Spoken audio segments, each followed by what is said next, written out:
Baik, selamat pagi Yang Mulia Ratu, Ibu Selir, Pangeran Alek, dan Dayang Istana. Seperti yang kita ketahui, Raja tercinta kita ditemukan meninggal bersimbah darah di tempat ruang kerja pribadinya pada pukul 9.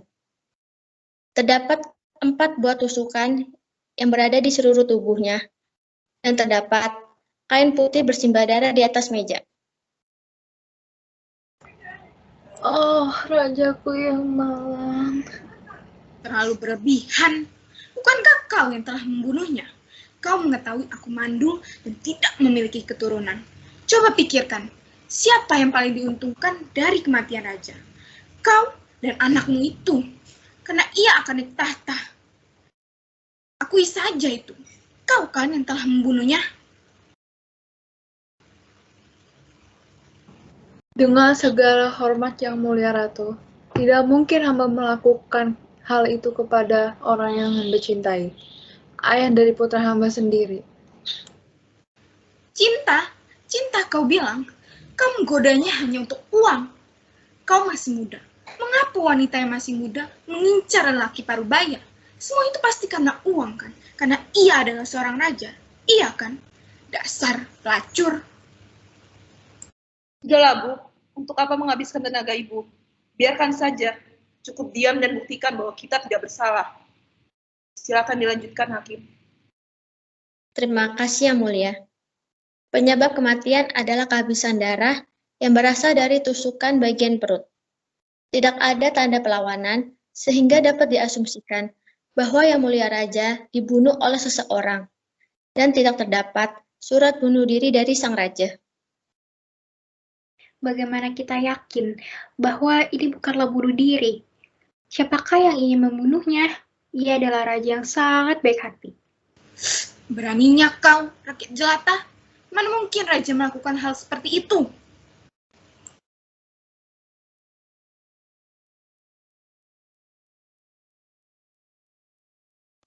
Dengan segala penghormatan hamba Yang Mulia Ratu, hamba harap persidangan ini dapat berjalan dengan kondusif.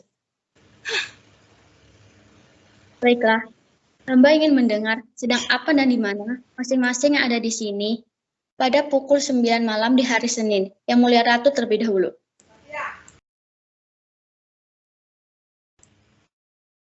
Aku sedang berjalan ke arah kamarku.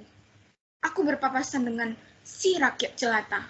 Saat ia sedang membawa kue kering untuk cemilan raja. Aku menghentikannya dan mengambil salah satu dari kue kering tersebut. Lalu aku membiarkannya pergi. Setelah itu, aku kembali ke kamarku untuk tidur. Aku sangat benci ketika aku belum tidur lebih dari jam 10 malam. Terima kasih Yang Mulia. Bagaimana dengan Anda, Ibu Selir?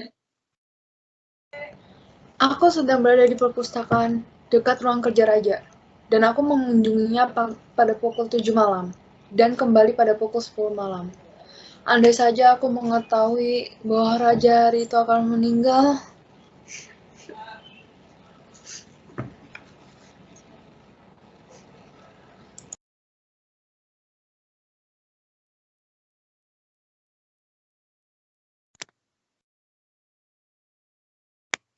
Apakah Anda melihat pengawal di depan pintu ruang kerja raja?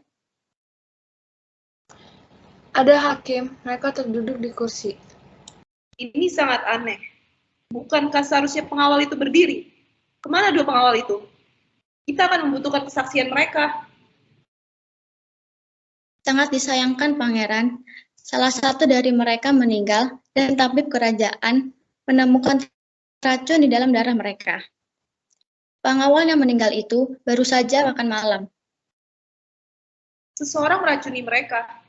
Siapa? Dan dengan apa? Hamba memohon maaf, Pangeran. Hal tersebut belum terungkap. Baik, kita lanjutkan ke Pangeran Alex. Aku sedang belajar berkuda saat itu di dekat hutan. Hari itu, hari Senin, hujan turun sekitar jam 8 dan berhenti 1 jam kemudian. Aku baru saja memulai latihan berkudaku pukul 9 malam tepat. Kau bisa bertanya pada pelatihku. Baiklah, selanjutnya Dayang. Dayang. Aku rasa aku yang membunuh pengawal itu. Dasar pembunuh, beraninya kau. Hamba mohon, dengarkan dahulu penjelasan hamba. Hamba berani bersumpah demi langit, bukan hamba pelakunya. Apakah Anda yakin soal itu? Dapatkah Anda menceritakannya dari awal? Pada pukul 8:30 malam, hamba mendengar Raja meminta cemilan. Lalu hamba membawakan cemilan tersebut. Di tengah jalan, hamba bertemu dengan Yang Mulia Ratu. Lalu hamba meneruskan perjalanan menuju ruang kerja pribadi raja. Saat hamba tiba, kedua pengawal tersebut masih berdiri dengan tegak. Lalu hamba dipersilakan masuk untuk menaruh cemilan tersebut. Tak lama kemudian, Raja menyuruh kedua pengawalnya untuk mengambil kursi agar mereka bisa berjaga sambil duduk. Saat pengawal itu keluar, Yang Mulia Raja meminta hamba untuk memberikan minuman kepada pengawal. Lalu hamba memberikan minuman itu kepada pengawal. Setelah itu, hamba berjalan menuju ke dapur istana. Pembohong, kau pembunuhnya. Bisa saja kau membawa pisau dari dapur. Saat pengawal itu keluar, kau langsung menikam Yang Mulia Raja dan meracuni kedua pengawal itu. Hei, tunggu apa lagi? Cepat, penggal kepala wanita ini. Yang Mulia Ratu, Anda tidak dapat menggunakan kekuasaan Anda seperti itu. Apa? Sebaiknya kau saja yang aku rajam. Tidak becus menjadi hakim. Sekalian saja dengan keluargamu, hingga ke cucu buyutmu. Akan kuhabisi seluruh keturunanmu. Itu yang kau mau? Tidak, Yang Mulia. Berdasarkan pengadilan hari Selasa, pukul 10 pagi, Dayang Istana dinyatakan bersalah dan pantas menerima hukum penggal. Hentikan tindakanmu, Hakim. Hamba membawa bukti bahwa wanita ini tidak bersalah. Bisakah kau jelaskan maksudmu, Tabib? Dapat hamba pastikan bahwa Yang Mulia Raja tidak dibunuh, melainkan bunuh diri. Fitnah macam apa itu? Menurut hasil pemeriksaan fisik, Yang Mulia Raja memang terlihat seperti bunuh diri karena arah bekas tusukan pisau yang berada di depan tubuh Raja. Dan kita juga melihat ada kain yang berada di atas meja. Yang digunakan Raja untuk menyumpal mulutnya ketika ia sedang menusuk dirinya. Bisa kau jelaskan kronologinya secara lengkap? Raja memang sudah berencana bunuh diri sejak ia pulang. Ia juga membeli obat ini dari salah satu pedagang di sana. Obat ini digunakan untuk menidurkan para pengawal selama beberapa hari saja, jika dikonsumsi tanpa perut terisi. Namun, sayangnya salah satu pengawal diganti dengan pengawal yang baru saja makan malam. Kalau begitu, bukankah seharusnya Raja sudah meninggal saat ia menikam dirinya berkali-kali? Seharusnya ia mati dengan keadaan kain itu masih menyumpal mulutnya. Lalu siapakah yang menyingkirkan kain tersebut? Raja sendiri yang menyingkirkan kain tersebut dari mulutnya, Pangeran.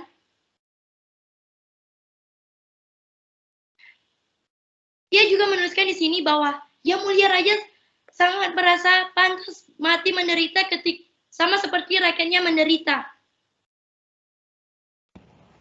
Apa itu?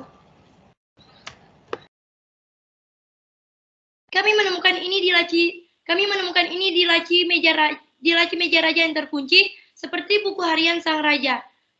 Ia juga menuliskan di sini dalam 2 hari ini ia merasa sangat stres melihat keadaan rakyatnya yang di pinggir kota.